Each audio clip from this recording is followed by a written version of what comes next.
बिस्मिल्लाहिर्रहमानिर्रहीम। अस्सलाम वालेकुम डियर स्टूडेंट्स, उम्मीद करता हूँ आप सब ठीक होंगे। मैं भी बिल्कुल ठीक हूँ। आज का जो हमारा टॉपिक है वो है दियत, अर्श, दमन। इन तीनों चीज़ों को हम पढ़ेंगे और इन तीनों चीज़ों के बीच डिफरेंस क्या है वो भी आज के इस लेक्चर में हम पढ़ेंगे। सबसे पहले हम दियत को स्टार्ट करते हैं कि जी दियत है क्या। दियत क्या है? दियत कंपनसिएशन है जी, कंपनसिएशन है। अब लिख लेते हैं कंपनसिएशन किसके लिए जी? कत्ल के लिए। दियत जो है ना वो कत्ल के लिए ही कंपनसिएशन है। कत्ल के जो 4 टाइप्स हैं उन चारों के लिए। लेकिन जो कत्ल का पहला टाइप है कत्ल अम्द, उसमें दियत तब दिया जाएगा जब किसास नॉट लायबिल हो। मतलब क्या? कत्ल अम्द नॉट लायबिल टू किसास हो, फिर दियत दिया जाएगा। अब ये हो गई दियत की डेफिनेशन। और कंपनसिएशन जो है वो दिया किसको जाएगा जी? कंपनसिएशन विक्टिम, क्योंकि डेथ उसकी हो चुकी है तो उसके लीगल हियर्स जो है उनको कंपनसिएशन दिया जाएगा। अब इसकी अमाउंट में आ जाते हैं। अमाउंट इसकी कितनी है? सेक्शन 323 जब आप पढ़ेंगे पाकिस्तान पेनल कोड का, उसके मुताबिक इसका जो अमाउंट बनता है वो मिनिमम 30,630 ग्राम बनता है सिल्वर का। मतलब कि ये अमाउंट जो 30,630 ग्राम का जो अमाउंट बनेगा वो नोटिफाई कर देगा फेडरल गवर्नमेंट। उससे कम दियत नहीं बन सकती और इससे ज़्यादा किसी भी हद तक बन सकती है। क्योंकि ये इस्लामिक टॉपिक है तो इस्लाम के हवाले से हम अगर देख लें कि इस्लाम के हवाले से दियत बनती कितनी है। इस्लाम के हवाले से 3 चीज़ें दियत में दी जा सकती हैं। एक 100 ऊँट, या फिर 12,000 12 के चांदी के दिरहम, ठीक है, या फिर 1000 सोने के सिक्के। ये 3 चीज़ों में से कोई भी चीज़ दी जा सकती है। जब हुज़ूर करीम सल्लल्लाहु अलैहि वसल्लम का ज़माना था तब ये तीनों चीज़ों की जो वैल्यू थी वो बराबर थी। लेकिन जैसा कि वक्त गुज़रता गया तो फिर जो सोन की वैल्यू है वो बढ़ती गई और चांदी की जो वैल्यू है वो कम होती गई। वो चांदी जो है डिवैल्यू होता रहा। जैसा कि इन तीनों में फिर वैल्यू आगे पीछे हो गई तो फिर क्या हुआ कि फुक़हा जो हैं उनके डिफरेंट ओपिनियंस आए। अगर हम देखें सऊदी में, तो सऊदी में जो है वो कितना है जी? जैसा कि हम 30,630 ग्राम की वैल्यू हमारे पास गवर्नमेंट नोटिफाई करती थे, तो उनके यहाँ जो है 100 ऊँट की जो वैल्यू है वो गवर्नमेंट नोटिफाई कर देती है हर 2-3 साल के बाद, जो कि मिनिमम दियत होती है उनके यहाँ।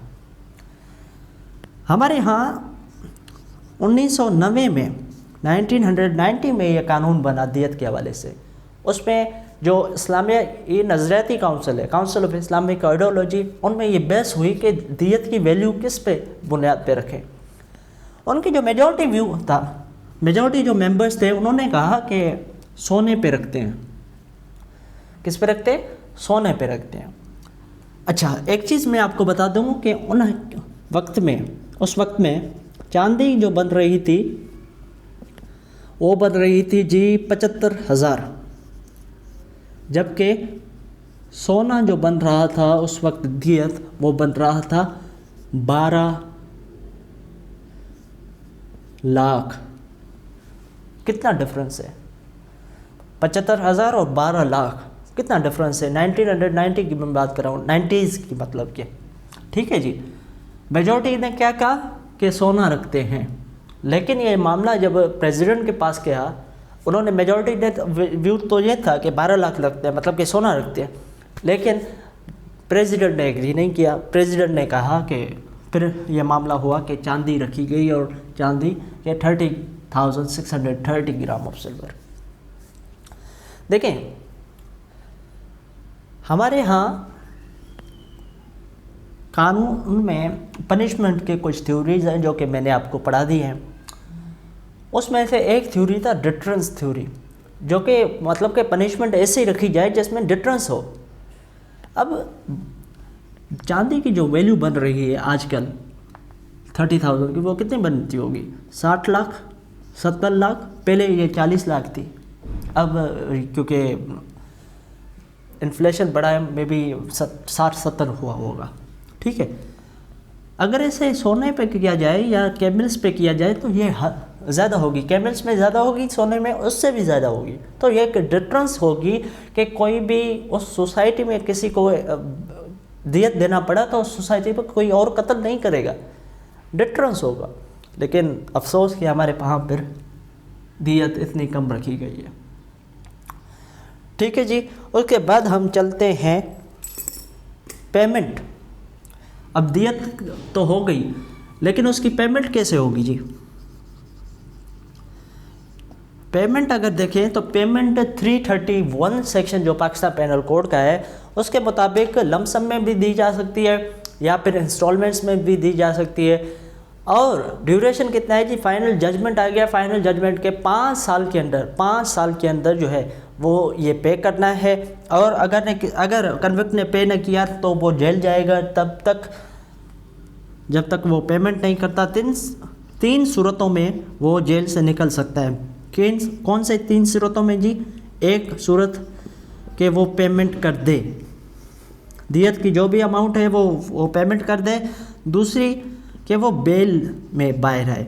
बेल कैसे होगा जी? बेल वो सिक्योरिटी देगा, सिक्योरिटी दे के वो बाहर आ सकता है। तीसरी सूरत वो पेरोल पे बाहर निकल सकता है और पेरोल के हवाले से जो रूल्स प्रिस्क्राइब हैं उनके अंडर वो पेरोल पे कन्विक्ट बाहर आ सकता है। ठीक है जी। अब एक और भी सेक्शन पाकिस्तान पेनल कोड में है, दियत की अमाउंट मिल गई क्योंकि विक्टिम जो है उसकी तो डेथ हो चुकी। अब वो दियत की अमाउंट जाएगी कहाँ? तो सेक्शन 330 कहता है कि दियत की जो अमाउंट है उसकी डिस्बर्समेंट जो है वो लॉ ऑफ इनहेरिटेंस के हवाले से होगी। जिस भी लीगल हेयर्स का शेयर लॉ ऑफ इनहेरिटेंस के मुताबिक बनता है, शरिया लॉ के मुताबिक, उनको उतना दियत दिया जाएगा। लेकिन फॉर सपोज 5 लीगल शेयर बनते हैं, उसमें से जो हैं 2 कहते हैं कि मैं दियत नहीं लेता, तो फिर दोनों का जो शेयर्स है वो जो कन्विक्ट है वो नहीं देगा, बाकी 3 का जो जितना जिस शेयर बनता है वो देगा। ठीक है जी। अब हम आ जाते हैं अर्श की तरफ। अब अर्श क्या है? अर्श हमने सेक्शन 299 की जो हमारी क्लास हुई थी उसमें भी हमने पढ़ा था। अर्श क्या है? अर्श भी कंपनसेशन है। दियत क्या है? दियत भी कंपनसेशन है। दमन क्या है? दमन भी एक कंपनसेशन ही है। अब तीनों कंपनसेशन है तो फिर तीनों में फ़र्क क्या है? फ़र्क ये है कि दियत जो है वो किसास मतलब कि कत्ल की सूरत में दी जाती है बल्कि दियत कब दी जाती है? कत्ल की सूरत में दी जाती है। अर्श कब दी जाती है? अर्श दी जाती है हर्ट की सूरत में।